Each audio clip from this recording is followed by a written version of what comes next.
오늘은 테더와 서클 이 두 회사 얘기를 하겠습니다. 여러분도 아시다시피 두 회사 다 하는 일이 똑같습니다. 스테이블코인 회사죠. 같은 일을 하지만 두 회사의 스타일은 정반대입니다. 테더는 베일에 가려진 굉장히 미스터리한 회사고, 서클은 정반대로 미국의 정식 인가를 받고 뉴욕 증권거래소에 정식으로 상장을 한 굉장히 투명한 회사입니다. 그런데 재밌는 건 앞서 말한 테더는 작년에 한국 돈으로 무려 18조 원을 벌었는데, 이 서클은 작년에 적자였다는 겁니다. USDT를 찍는 테더, USDC를 찍는 서클, 해외 거래소에서 코인을 거래하시는 분들이라면 매일 쓰고 있지만 정작 이걸 만드는 회사가 어떤 회사인지 정확히 아는 분들은 극소수입니다. 과연 이 회사는 누가 만들었고 어떻게 이 스테이블 코인 시장을 장악했고 도대체 돈은 어떻게 버는지, 오늘은 정말 많은 분들의 요청에 따라서 이 두 회사를 처음부터 끝까지 제가 제일 잘 아는 총정리를 준비해봤습니다. 오늘 영상을 보시고 나면 테더와 서클 그리고 스테이블 코인의 생태계까지 완전히 정복하실 수 있을 겁니다. 그럼 바로 시작해 보도록 하겠습니다. 반갑습니다. 저는 코인 부자입니다. 자, 본격적으로 들어가기 전에 스테이블 코인이 뭔지부터 아주 짧게 짚고 넘어가면, 스테이블 코인은 문자 그대로 스테이블, 가격이 안 움직이는 안정적인 코인입니다. 비트코인은 하루에도 몇 프로씩 가격이 움직이지만 스테이블 코인은 항상 1달러를 유지합니다. 누구나 아는 이런 말을 제가 왜 하냐면, 제가 이제 코인의 1타 강사를 꿈꾸는 사람으로서 그럼 도대체 이게 어떻게 1달러에 붙어 있냐, 여기부터 이야기가 시작되기 때문입니다. 답은 간단합니다. 테더 서클 같은 회사가 그 코인 한 개는 1달러입니다. 이렇게 보장을 해주는 겁니다. 그러니까 쉽게 말해서 구독자 여러분이 1달러를 스테이블 코인 회사에 맡기면 그 회사가 1코인을 찍어준다는 거죠. 그리고 다시 그 코인을 가져오면 자기들 회사 금고에 있던 1달러로 그대로 바꿔준다는 겁니다. 그렇게 달러가 보장이 되니까 가격이 안 흔들립니다. 이런 전당포 시스템, 규모가 얼마나 될 것 같습니까? 아마 절대 못 맞추실 텐데, 전 세계 스테이블 코인 규모를 다 합치면 무려 3천억 달러를 훌쩍 넘습니다.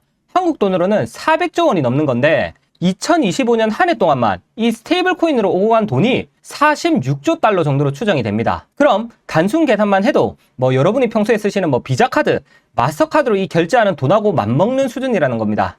자, 여기까지는 어떻게 보면 다들 어렴풋이 아시는 얘기일 것 같고, 진짜 중요한 이야기를 지금부터 해보겠습니다. 자, 일반적으로 많은 분들이 이 스테이블 코인을 볼 때 그냥 달러 같은 코인이구나, 보통 여기서 끝이 납니다. 그런데 그건 사실 전혀 중요한 게 아니죠. 진짜 핵심은 내가 그 스테이블 코인 한 개, 그러니까 1USDT를 받기 위해서 내 돈 1달러, 한국 돈 1,500원을 거래소에 맡길 때 그 돈이 어디로, 누구 지갑으로 들어가냐 이겁니다. 여러분이 1달러를 회사에 맡기면 회사는 그 1달러를 통장에 가만 놔두지 않습니다. 그 돈으로 미국 국채를 삽니다. 그리고 이 미국 국채에서는 이자가 나오죠. 그러니까 여러분이 맡긴 돈으로 회사는 이자 수익을 챙기는 겁니다. 이 부분에 대해서는 뒤에 더 자세히 풀어보도록 하고, 여하튼 지금까지는 여러분이 테더를 쓰고 있다고 해서 테더 회사든 서클이든 여러분한테 그에 해당하는 이자를 정직하게 안 줬다는 겁니다. 그 이자를 전부 이 중간에 유통회사가 먹어치운 거죠. 그럼 그게 고작 얼마나 되겠어? 이렇게 생각하실 수도 있는데, 사실 정말 말도 안 되는 규모입니다. 미국 국채를 가장 많이 들고 있는 순위에서 테더가 손가락 안에 들어갑니다. 한때는 캐나다, 대만 같은 나라들보다 미국 국채를 더 많이 들고 있었습니다. 테더 직원이 한 300명 정도밖에 안 되죠. 그러니까 어떻게 보면 알짜배기 중에 알짜배기 같은 사업을 하고 있다. 일종의 코인계의 봉이 김선달이다. 그럼 도대체 어떻게 이 노다지 사업을 테더와 서클이라는 두 회사가 독식하게 되었을까요? 먼저 서클부터 알아보겠습니다. 참고로 서클을 먼저 다루는 이유는 서클이 형이고 테더가 동생이라서입니다. 규모는 당연히 테더가 훨씬 크지만 많은 분들의 예상과 달리 서클이 테더보다 1년 먼저 생겼습니다. 정확히는 2013년이죠. 제레미 알레어 들어보신 분들이 계실까 싶은데, 이 사람 실리콘밸리 정통 코스를 밟은, 이미 서클을 만들기 전에도 굉장히 성공한 사업가입니다. 재미있는 건 대학에서 철학을 전공했다는 것 정도입니다. 여기서 이제 개인적으로 제가 참 생각을 하는 거는, 암호화폐라고 하는 게 많은 분들의 오해와 달리 상당히 철학적인 자산이라는 겁니다. 이와 관련해서는 제가 집필 중인 책에서 기회가 되면 풀어보기로 하고, 우선 이 사람이 왜 코인을 시작했는지 보면은 다른 스캠 코인의 개발자들처럼 한탕 크게 먹고 튀려고 시작한 건 아닙니다. 애초에 시작도 굉장히 철학적이었는데 세상에 돈이 움직이는 방식 자체를 바꾸겠다는 목표가 있었다고 합니다. 그것도 정부랑 싸우고 법적으로 피해 다니면서가 아니라 정부랑 손잡고 합법적으로. 재밌는 건 이러한 서클이 처음부터 지금 같은 스테이블 코인 회사가 아니었다는 겁니다. 서클은 처음에 일반인들이 비트코인을 쉽게 주고받는 이 송금 앱으로 시작을 했습니다. 우리가 이제 카톡으로 돈을 보내듯이 비트코인을 보내자는 거였죠. 그런데 이게 생각만큼 잘 안 됐습니다. 아무래도 이제 당시에만 해도 일반인들한테 이 비트코인은 너무 생소하기도 하고 실제 돈으로 쓰기에는 변동성도 너무 컸던 거죠. 그래서 알레어가 방향을 틀게 됩니다.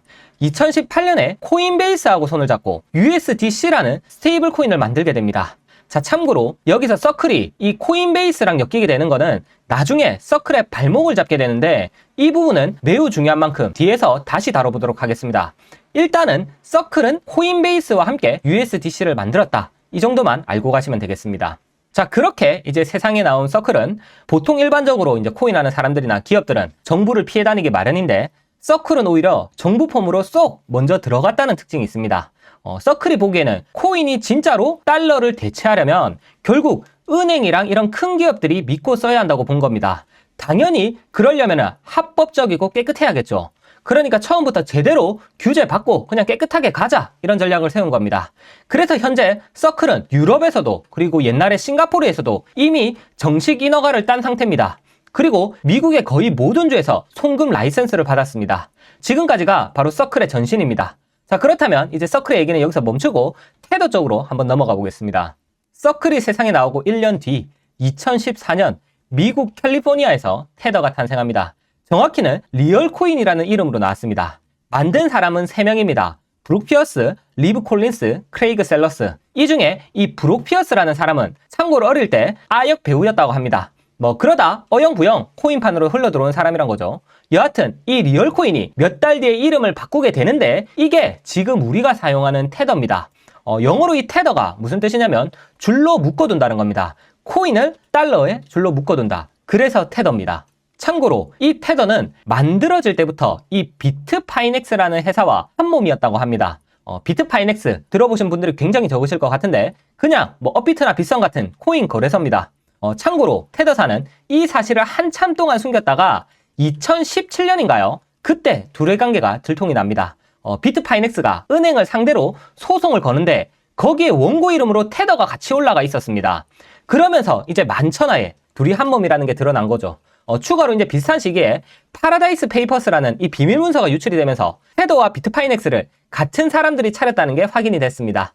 제가 이걸 왜 말씀드리냐면 테더라는 건 애초에 거래소가 자기들이 쓸 스테이블 코인을 직접 발행하는 구조였다는 겁니다. 이렇게 제 카지노 사진 들고 왔는데 카지노에 비유하자면 마치 카지노가 자기 카지노에서 사용할 칩을 직접 만드는 거하고 비슷하다는 거죠. 이거 자체는 사실 이상한 일은 아닙니다. 문제는 그 칩을 받쳐주는 현금이 금고에 정말 충분히 있는지 외부에서는 알 수가 없었다는 거죠. 그러니까 진짜 카지노 칩만큼 달러가 있는지 외부 감사하는 구조가 애초에 없었다는 겁니다. 그리고 이게 지금까지도 따라붙는 거긴 한데 테더를 둘러싼 항상 가장 큰 의혹입니다. 이게 어떻게 보면 테더의 출발점인데 서클이 합법적으로 정부하고 합작을 했다면 테더는 시작부터 뭔가 약간 찜찜한 게 있다는 겁니다. 자, 그래서 결국 두 회사의 출발점을 정리하면 이렇습니다. 서클은 정통 IT 창업가가 정부랑 손잡고 깨끗하게 시작한 회사고 테더는 정체를 숨기고 시작한 은밀한 회사라는 겁니다. 이 차이가 앞으로 이 두 회사를 어디로 데려가는지 지금부터는 시간 순서대로 제가 한번 말씀드려 보겠습니다. 그러려면 가장 먼저 이 두 회사가 파산할 뻔한 최악의 순간으로 순간이동을 해보겠습니다. 원래 기업을 분석하는데 좋을 때보다는 사실 나쁠 때, 그것도 최악일 때를 보는 게 제일 유용하기 때문이죠. 오늘 영상에서 어떻게 보면 제일 중요한 대목이 되겠습니다. 이번에는 동생 테더부터 가보겠습니다. 테더는 사실 이렇게 자꾸 비밀을 만들던 것 때문에 죽을 뻔했습니다. 앞에서 테더가 스테이블 코인을 찍어내는데 그 뒤에 진짜 달러가 있는지 없는지 자기만 알고 있다고 했죠. 바로 이게 모든 거에 문제가 된 겁니다. 사람들이 의심을 하기 시작한 거죠. 테더가 찍어내는 이 USDT가 그렇게 많은데 진짜 너희 회사가 그만큼의 달러를 들고 있는 게 맞아? 이 의심이 계속해서 커진 겁니다. 그리고 이런 의혹이 굉장히 크게 불거지니까 결국 검찰이 칼을 빼들었습니다. 그리고 실제로 조사를 해보니까 진짜 문제가 있었던 겁니다. 간단하게 말씀을 드리면은 앞서 말씀드린 테더와 한몸 비트파이넥스가 돈적으로 큰 구멍이 있었는데 그 구멍을 테더의 준비금으로 막았다는 겁니다. 그 당시 테더 대비 진짜 달러의 비율이 74%밖에 안 잡혀 있었다는 게 밝혀진 거죠. 스테이블 코인이면 당연히 달러와 1대1로 연동이 되어야 하는데 74%만 있었던 겁니다. 그렇게 결국 2021년에 테더와 비트파이넥스가 검찰과 합의를 보게 됩니다. 뭐 결국에는 합의가 있었다고 하지만 그냥 문제가 있었다는 걸 인정을 했다는 거죠. 테더의 또 다른 위기는 2022년입니다. 그 유명한 FTX 파산 사태하고 연관이 있는데 이때는 테더가 피해자였죠. 한때 이 코인판의 황제라는 소리를 듣던 이 샘 뱅크먼이 테더를 대량으로 공격해서 1달러 밑으로 무너뜨리려고 했다는 주장이 나온 겁니다. 한마디로 뱅크런을 발생시키려고 한 거죠. 왜? 본인들이 돈이 급하니까 테더를 무너뜨려서 자기들이 돈을 벌려고 한 거죠. 물론 그 결과는 오히려 FTX의 파산이었습니다. 자, 이렇게 한번 보면은 승승장구만 했을 것 같은 테더도 회사가 통째로 사라질 뻔한 위기가 최소 2번은 있었다는 걸 우리가 알 수 있습니다. 보통 회사 같으면 폐업 신고를 했겠죠. 그런데 테더는 안 망하고 오히려 몸집을 더 키우고 있습니다. 테더가 망하지 않은 이유에 대해서 많은 주장이 있지만 그 중에 제가 제일 유력하다고 보는 건 대마불사, 그러니까 이미 테더가 코인판에서는 죽어서는 안 되는 이 대마가 되었기 때문이라는 겁니다. 이게 무슨 말이냐면 이미 그 당시에만 해도 전 세계 코인 거래의 대부분이 USDT로 돌아가고 있었다는 거죠. 그 중에서도 특히나 아시아, 남미, 그리고 아프리카처럼 자기 나라 돈을 못 믿는 나라들에서 이 기반이 확실했습니다. 수치로 보면 테더, 이 USDT를 쓰는 사람이 전 세계 5억 3천만 명이 넘죠. 2025년 한 해 동안만 해도 매 분기 3천만 명씩 새로 늘어났다고 합니다. 이렇게 전 세계 수억 명이 거의 매일같이 쓰는 물건이 돼버리니까 뭐 검찰이 뭐라고 하든 계속 쓸 수밖에 없다는 거죠. 어떻게 보면 뭐 이리저리 회계를 숨기고 시작을 했던 게 위기를 부르기는 했지만 그것 덕분에 위기를 버틸 수 있었다. 경제라는 게 참 아이러니한 거죠. 자, 그럼 이제 서클이 죽을 뻔한 순간도 알아보겠습니다. 참고로 서클은 테더하고 정반대의 이유로 파산 위기를 겪습니다. 제도권에 발을 담갔기 때문에 죽을 뻔했다는 거죠. 때는 2023년 3월입니다. 이 당시를 기억하실 분들이 계실지 모르겠는데 당시에는 미국에서 이 실리콘밸리 은행, 이게 갑자기 무너졌습니다. 꽤나 큰 규모의 은행인데 뱅크런이 나서 망해버린 거죠. 자, 그런데 문제가 뭐였냐면 서클이 USDC를 발행할 때 패깅을 위해서 모아두는 진짜 달러, 이 중에서 33억 달러가 하필 이 실리콘밸리 은행에 있었다는 겁니다. 한국 돈으로 약 4조가 넘었다고 하죠. 그런데 이 실리콘밸리 은행이 망하니까 그 돈이 그대로 묶여버린 겁니다. 그리고 당연히 USDC를 들고 있던 사람들은 그걸 알고 이렇게 패닉에 빠집니다. 그러면서 덩달아서 USDC에도 뱅크런이 일어날 뻔하죠. 실제로 서클의 가격이 1달러에서 0.87달러까지 빠졌습니다. 스테이블 코인은 1달러를 유지하는 게 생명인데 0.87달러까지 빠진 거죠. 이게 뭐 체감이 잘 안 되실 텐데 그냥 내가 은행에 1억을 맡겨뒀는데 아무 이유 없이 그 돈이 8,700만 원만 출금이 된다고 공지가 날아온 겁니다. 그럼 뭐 1억이고 뭐고 일단 다 빼고 보는 거겠죠. 아니나 다를까 이 사건으로 서클은 당시 본인들의 코인의 절반을 잃습니다. 물론 서클이 이 사건으로 그냥 주저앉은 건 아닙니다. 그럴 거였으면 지금 서클도 없겠죠. 며칠 뒤에 다행히도 은행에 돈이 풀리면서 USDC는 다시 1달러를 회복합니다. 그리고 이때 서클의 창업자 알레어는 오히려 더 세게 나가는 선택을 하게 됩니다. 이런 일이 또 발생하지 않으려면 제대로 된 법이 필요하다. 그래서 그때부터 워싱턴 정치권을 상대로 더 적극적으로 로비를 하기 시작합니다. 스테이블 코인을 위한 법을 만들어달라. 이게 나중에 진짜 법안으로 이어지는데 바로 작년 한 해를 뜨겁게 달구었던 지니어스 법안입니다. 굉장히 신기하죠? 자, 그래서 여하튼 이렇게 테더와 서클 모두 위기를 겪고 구사일생해서 현재 스테이블 코인 시장을 압도적으로 장악하고 있는데 과연 이게 어떻게 가능했던 건지 자세히 살펴보도록 하겠습니다. 답은 의외로 단순합니다. 그냥 선점하고 장악을 한 거죠. 그러니까 먼저 들어가서 모두가 쓰게 만들었기 때문입니다. 테더는 제일 먼저 거래소들 사이에서 자리를 잡았습니다. 그러니까 한 거래소가 이 USDT를 쓰면 그 거래소랑 거래하려는 다른 거래소도 USDT를 써야 하고 그럼 그 거래소를 쓰는 개인 투자자도 USDT를 써야 합니다. 이렇게 하나의 생태계를 구축하게 된 거죠. 그리고 이렇게 한 번에 다 같이 쓰기 시작하니까 이제는 코인 시장이 커감에 따라서 너무 많은 사람이 있어서 못 빠져나가는 상태가 된 겁니다. 이걸 어려운 말로 네트워크 효과라고 하죠. 뭐 일종의 예를 들자면 다들 카카오톡을 쓰니까 저도 카톡을 써야 하는 거랑 똑같습니다. 다른 더 좋은 메신저가 나오더라도 사람들이 못 옮긴다는 거죠. USDT가 딱 그런 겁니다. 서클하고 테더가 이 스테이블 코인 시가총액 차이가 거의 2배 정도 나는데 아무래도 테더가 먼저 이런 시스템을 구축해 놓은 다음에 서클이 들어와서 그렇다 이렇게 보시면 되겠습니다. 물론 그래서 서클은 거래소가 아니라 오히려 다른 자리를 노린 것도 있죠. 거래소가 아니라 깨끗한 스테이블 코인이 필요한 미국 기관들을 공략한 겁니다.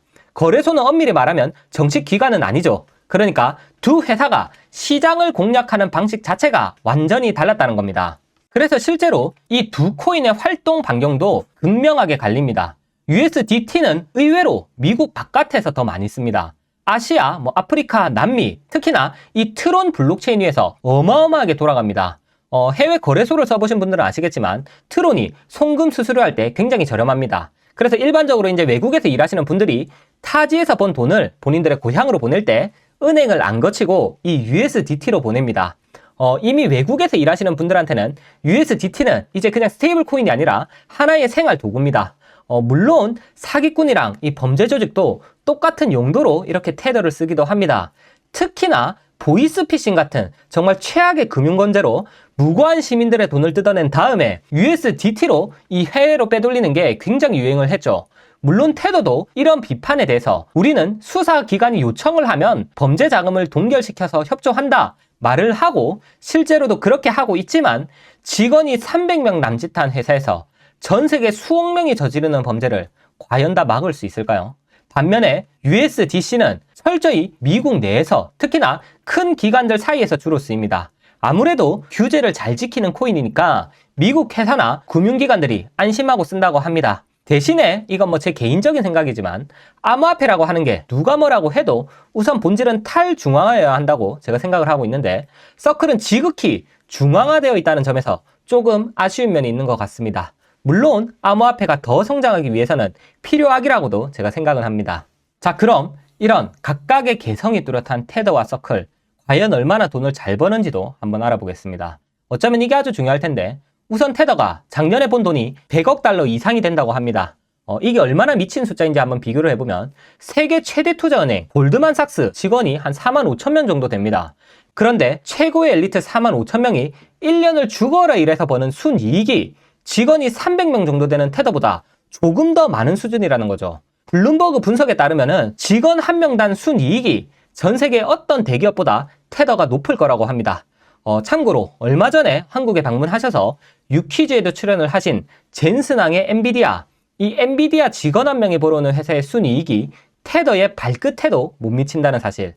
이게 가능한 이유는 USDT를 찍어서 그 대가로 달러를 받아오는데 그 달러에서 나오는 이자를 고객들한테 한 푼도 안 돌려주고 꿀꺽해서겠죠.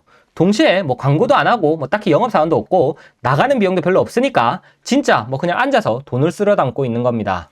자, 그럼 테더는 이렇게 번 천문학적인 돈으로 도대체 무엇을 하고 있을까요? 테더는 우선 금을 엄청나게 사들였다고 합니다. 거기다가 인공지능 회사에 투자도 하고 재생에너지에 투자도 하고 비트코인 채굴장도 짓고 심지어는 농업회사까지 통째로 사들이기도 했다고 합니다.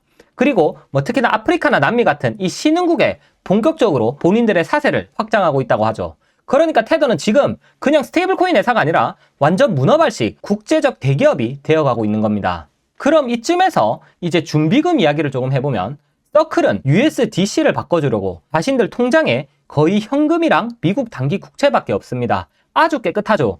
언제든지 고객이 나 코인 싫어, 스테이블 코인 줄 테니까 다시 내 돈 돌려줘 하면은 바로 그 자리에서 1달러로 바꿔줄 수 있는 제일 안전한 자산만 들고 있다는 겁니다. 실제로 매달 그 내역도 공개를 하고 있죠. 그런데 앞서 말씀드렸듯이 테더는 조금 다릅니다. 물론 미국 국채가 준비금의 가장 큰 부분을 차지하기는 하지만 추가로 금도 있고 비트코인도 있고 남한테 빌려준 돈도 있고 여러 가지 것들이 그냥 섞여 있다고 보시면 됩니다. 즉 USDT는 스테이블 코인으로서 본질에 충실하지는 않다는 거죠. 물론 이게 테더가 돈을 더 많이 버는 비결이기도 합니다. 안전하게 국채만 들고 있으면 이자가 얼마 안 나오겠지만 포트폴리오를 그래도 안전한 범위 내에서 다각화를 하게 되면은 수익률이 조금 더 올라가는 건데 워낙 큰 자산을 굴리고 있다 보니까 그 조금의 개선이 큰 수익으로 치환된다는 거죠. 요약하자면 테더는 더 위험하게 굴리는 대신 더 많이 버는 거고 서클은 안전하게 굴리는 대신 더 적게 벌고 있다는 겁니다. 사실 서클은 적게 보는 게 아니라 적자를 보고 있습니다. 서클의 작년 매출이 상당했는데 순이익은 이렇게 적자를 봤다고 합니다. 이에 대해서 크게 두 가지 정도 이유가 있는데, 하나는 코인베이스가 자기네 거래소에 있는 이 USDC의 이자는 다 가져가고 있으면서 추가로 USDC의 이 전체 생태계 수익도 지분만큼 떼어가고 있다는 겁니다. 그러니까 서클이 죽어라 벌어도 그 돈의 상당 부분을 코인베이스한테 떼줘야 하는 그런 거래 관계가 체결이 되어 있다는 겁니다. 두 번째 이유는 작년에 일시적인 거긴 하지만 상장 비용 때문입니다. 서클은 작년에 이 뉴욕 증권거래소에 상장을 했습니다. 그 상장 과정에서 임직원들한테 주식으로 보상을 크게 줬는데 그 금액이 4억 2천만 달러가 넘는다고 합니다. 이 비용이 한꺼번에 지출로 잡히면서 장부상 적자가 난 겁니다. 그러니까 제가 앞서서 적자를 봤다고 했지만 사실은 사업이 어려워서 적자가 난 건 아니다. 이 점을 이제 짚어드려야지 서클에 투자하시는 분들한테 공정하겠죠. 실제로 서클 사업 자체는 굉장히 잘 되고 있습니다. USDC를 통해서 오고 간 돈이 2025년 4분기에만 거의 12조 달러라고 하죠. 1년 전보다 거의 2배가 넘게 늘어난 겁니다. 사업 자체는 분명히 이렇게 성장을 하고 있는데 아무래도 이거를 코인베이스랑 나눠 먹고 있으니까 손에 쥐는 게 테더만큼은 안 되는 거죠. 자, 그렇다면 서클은 적자를 봤으니 그렇다 치더라도 아마 이쯤 되면은 많은 분들이 이런 생각을 하실 겁니다. 테더가 돈을 그렇게 쓸어가는데 다른 경쟁자들이 가만히 놔둔다고? 혹은 그럼 결국 테더는 규제가 들어오면 끝나는 거 아니야? 서클이 언제까지고 가만히 놔둘 리가 없잖아. 맞는 말씀입니다. 실제로 많은 사람들이 그렇게 예상을 했습니다. 그리고 구체적으로 규제를 할 수 있는 법안, 이 지니어스 법이 나오면서 그 말에 무게가 실리기도 했습니다. 미국 역사상 처음으로 스테이블 코인을 정식으로 다루는 법이죠. 앞서 말씀드렸던 서클의 창업자 알레어가 실리콘밸리 은행이 파산을 한 이후로 열심히 워싱턴에 로비를 한 결과물이기도 합니다. 지니어스 법, 그럼 누구한테 당연히 유리한 법이겠습니까? 처음부터 깨끗하게 100% 다 공개하면서 지금까지 성장한 이 서클한테 유리한 법안이겠죠. 그래서 당시에 이 법안이 나올 즈음에서 서클이 실제로 상장을 하기도 했고 초반에 주가가 올랐던 굉장히 큰 원동력이기도 했습니다. 그 당시에 다들 이제 서클의 시대가 왔다 이렇게 들떠있던 분위기였죠. 하지만 어디 현실이 예상한 대로 다 되는 게 아니죠. 현재 서클의 주가만 봐도 답이 나오는데 예상치 못한 두 가지 반전이 이 서클 앞에 기다리고 있었습니다. 첫 번째 반전은 이 법안이 오히려 서클의 발목을 잡았다는 겁니다. 그게 뭐냐면 이 지니어스 법은 코인을 가진 사람한테 이자를 주지 말라는 내용이 담겨 있습니다. 이걸 제가 앞서서 말씀을 못 드렸는데 서클하고 한 몸인 코인베이스는 이미 USDC를 가진 사람들한테 이자 비슷한 보상을 주고 있었다는 겁니다. 그런데 이게 이제 이 법안이 들어서면서 정면으로 갈리게 된 겁니다. 코인 시장을 깨끗하게 하려고 만든 법인데 정작 그런 회사에 문제가 생기게 된 거죠. 서클 입장에서는 상당히 머리가 아픈 상황입니다. 물론 이걸 타개하려고 이제 코인베이스하고 갈라설 준비를 하고 있기도 하죠. 아크라는 본인들만의 블록체인을 만들고 꽤나 큰 투자를 받았습니다. 사실 그냥 규모가 아니라 굉장히 큰 역대급 규모의 투자인데 이 아크에 대해서는 중요한 만큼 다음에 영상에서 제가 따로 한번 다뤄보도록 하겠습니다. 그리고 서클이 예상 못한 두 번째 반전은 이 지니어스 법안이 시장이 예상하고 달리 크게 테더를 흔들지 못했다는 겁니다. 테더는 미국과 다툴 바에는 아주 영리하게 그냥 미국 밖으로 나가버렸습니다. 본사를 엘살바도르로 아예 미리 옮겨버린 거죠. 36개 주랭랑, 도망은 사실 굉장히 영리한 전략이죠. 일종의 손절도 주랭랑이랑 비슷한 거죠. 하지만 고수는 이 주랭랑을 절대로 피하지 않습니다. 자존심에 스크래치 이런 것도 없죠. 테더가 딱 그렇습니다. 생각해보면 테더 입장에서는 아쉬울 게 전혀 없습니다. 어차피 USDT를 제일 많이 쓰는 곳은 미국이 아닌 아시아, 아프리카, 남미 이런 나라들입니다. 미국이 자기 나라 안에서만 규제를 빡빡하게 해봐야 테더의 진짜 시장은 미국 밖에 있다는 겁니다. 그러니까 테더를 끝장낼 줄 알았던 규제가 귀찮게는 했어도 전혀 죽이지는 못했다. 참고로 테더가 왜 엘살바도르로 갔냐 살펴보면은 엘살바도르는 2021년에 전 세계에서 처음으로 비트코인을 법정화폐로 삼은 나라입니다. 이 젊은 대통령이 작정하고 코인 친화적인 정책을 펼치고 있죠. 아마 지금 매우 크게 물려있을 것 같은데 코인 회사한테 세금이고 규제고 아주 너그럽다고 합니다. 테더 입장에서는 당연히 미국처럼 깐깐하게 따지는 나라보다는 이렇게 본인들을 환영해주는 나라가 경영하기에 훨씬 편하겠죠. 그래서 이제 거기에 투자 펀드 허가를 받고 자리를 잡고 있는 겁니다. 자, 그래서 이제 마지막 한 가지 질문이 남았습니다. 이건 제가 답을 정해드리지 않겠습니다. 여러분이 직접 한번 판단해 보시죠. 미국에서는 현재 클래리티 법안부터 이 지니어스 액트까지 어떻게 보면 암호화폐를 제도권에 넣기 위해서 규제를 만들고 있습니다. 그리고 이런 흐름 속에서 열심히 규칙을 지키고 있는 서클이 미래에 테더를 제치고 스테이블 코인 시장의 강자가 될 거라고 다들 생각을 했죠. 그런데 막상 뚜껑을 열어보니까 딱히 그런 것도 아니었습니다. 그렇다면 과연 이런 법안들이 스테이블 코인 시장의 판도를 바꿀 수 있을까요? 저는 이게 앞으로 최소한 몇 년은 이 시장에서 가장 중요한 관전 포인트라고 봅니다. 그래도 누가 키를 잡던 한 가지는 분명하죠. 이 스테이블 코인 시장이 앞으로도 계속 엄청나게 커질 거라는 겁니다.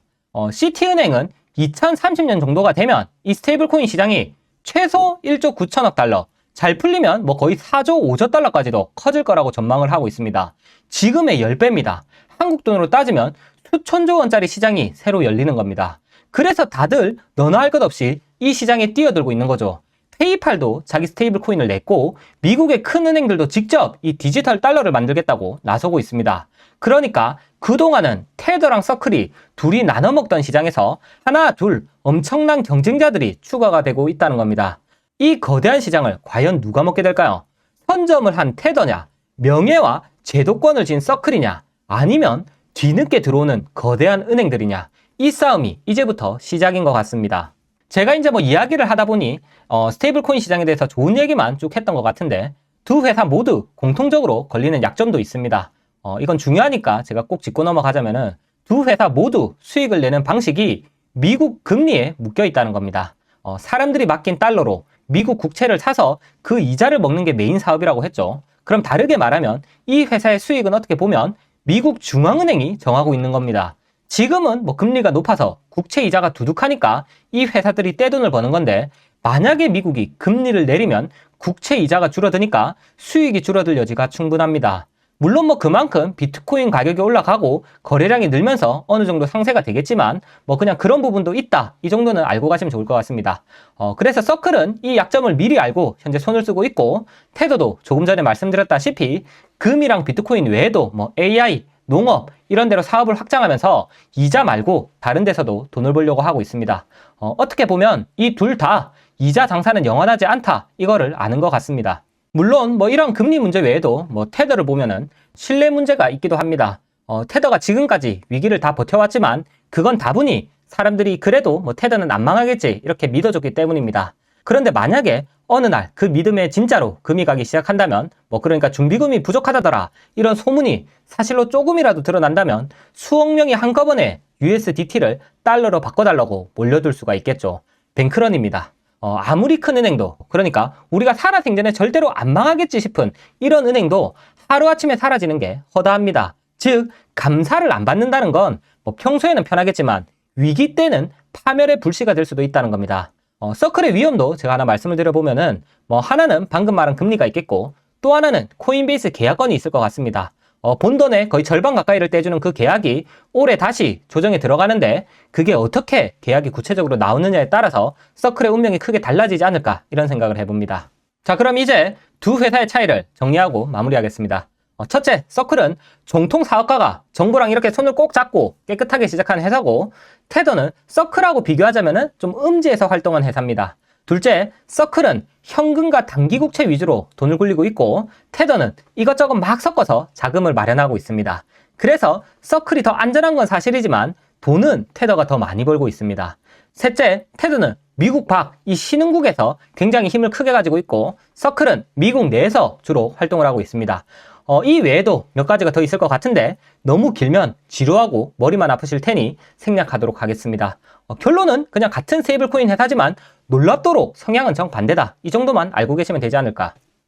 그래서 요즘 클래리티 법안에 대해서 이 관심도가 국제적으로 올라오면서 자연히 스테이블코인에 대한 관심도도 덩달아 굉장히 커지게 됐는데 그 코인을 발행하는 테더나 서클에 대해서 자세히 다루는 영상은 없었던 것 같습니다. 그래서 이제 우리 구독자분들을 위해서 이렇게 제가 한번 비교하면서 영상을 찍어봤는데 어떻게 도움이 되셨을지는 잘 모르겠습니다.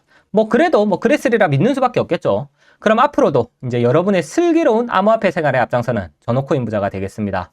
끝으로 구독과 좋아요 한 번씩만 부탁드리고 긴 영상 시청해주셔서 항상 감사드립니다.